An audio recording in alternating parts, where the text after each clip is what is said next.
স্ক্রিনে যে ছবিটা দেখতেছেন, ছবিটা দেখে আমার দু চোখের পানি কখনো ঠেকাতে পারিনি। জানি না আমার এমন ছোট বোন আর কত হারাবো এই বাংলাদেশে। জানি না কি পাপ করেছিল ওই ছোট মেয়েটা। জানি না যদি কখন তার বাবা মা ভুল করে থাকে, শিখেছিল তারা বাবা মা দিবে। তো ছোট্ট মেয়েটা কি করেছিল ভাই, কিছু বলার নেই। আমাদের সরকারে এর মধ্যে অহর ঘুরে থাকে, এমন বিচার কখনো আমাদের সরকার থেকে আমরা পাইনি।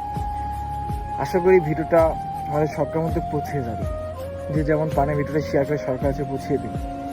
আর যদি বিচার না পাই, এই বিচারটা আপনাদের কাছে দিয়ে দিলাম, আমাদের জনগণের কাছে বিচারটা দিলাম, আপনারা দেখে নেবেন। আমরা যেন এমন আর ছোট ছোট ভাই বোন আজ না হারিয়ে ফেলি। সবার কাছে একটাই রিকোয়েস্ট, ভিডিওটা প্রচুর পরিমাণে শেয়ার করে দিবেন।